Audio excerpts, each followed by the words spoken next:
Hello, this is Unbound by Anne E. Berg, and we are starting on page 113. Pardon my hair. It's not a great hair day for me, but that happens. Okay.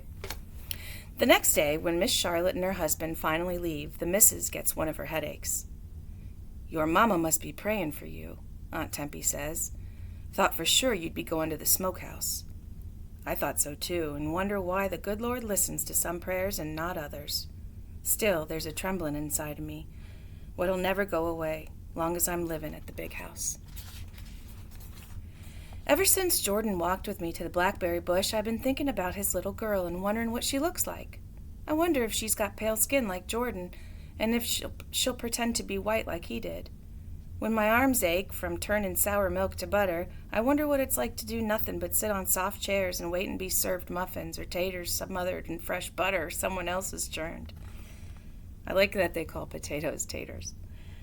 One night before we go to bed, I ask Aunt Tempy if she thinks I could pass for white. "My skin's even lighter than Jordan's." "You sure could," Aunt Tempy says, "but you best not get any ideas in that pretty little head of yours. Passing for white's as dangerous as following the star." Following the star. We know what that means. I don't know what following the star means, so Aunt Tempy takes me outside and she points to the dark sky. "See them stars? What look like my soup ladle?" she whispers. "They's pointing north. They's pointing to freedom." Aunt Tempy puts her arms on my shoulder. "There's a whole beautiful world out there, Grace. The good Lord made it for everybody." Then why, I wonder, do you work so hard just to please Master Allen? Why does Jordan have a baby girl he's never going to see again?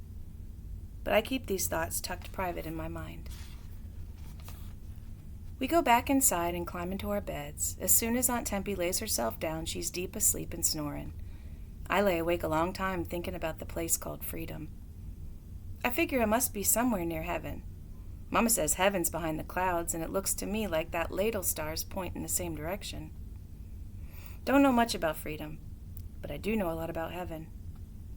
In heaven, Mama says, the good Lord loves everybody, no matter what colors they's painted.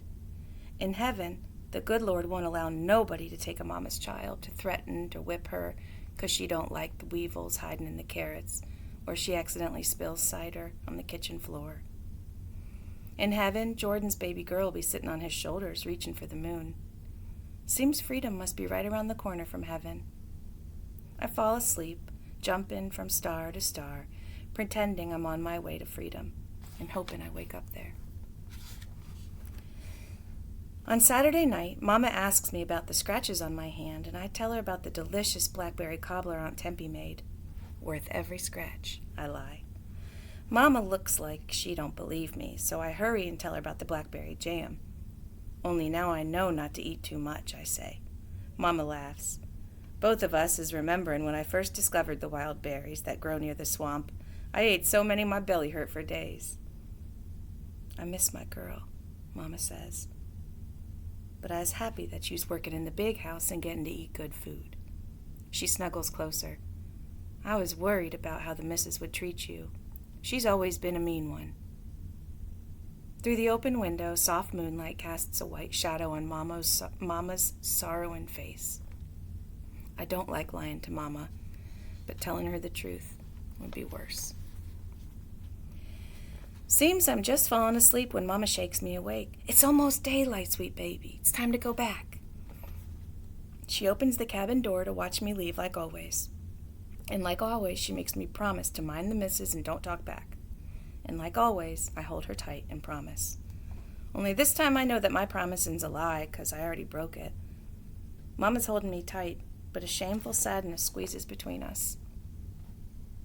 Outside, the stars is still dangling in the purple darkness. Not a trail of ladle stars, but loose stars, runaway stars. Stars too stubborn to disappear. Shame and sadness cling to my heart as I climb the hill and wonder if some poor slave's counting on a loose star's fearless light. Is some poor slave following its defiant gleam all the way to freedom?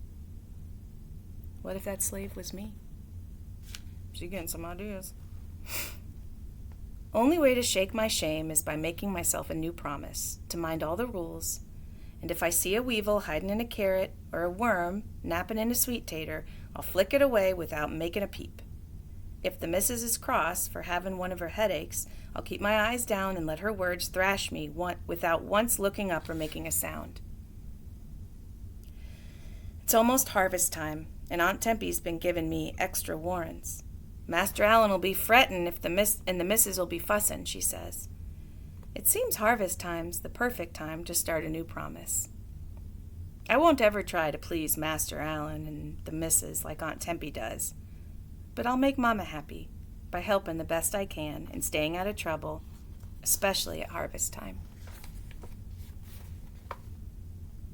On the first day of the harvest, heavy rains pound the roof and slosh the yard, and Master Allen's up early. Harvestin' wet will make a body sick, Aunt Tempy says, grinding ginger and throwing it in a pot of boiling water. Master Allen will be worried about his tender tobacco getting moldy. Soon enough, he'll be coming in here looking for something to keep a body working in the field, even if they's sick.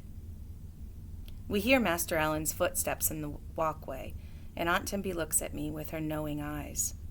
"Tempy," Master Allen says, not noticing me at all. "You need to grind." The missus comes in looking like she's seen the swamp witch. "We have more problems than wet tobacco and sick field hands," she says, her voice sputtering like a fat on fire. "Jordan has run away." Master Allen's sharp blue eyes flash, and he hurries out.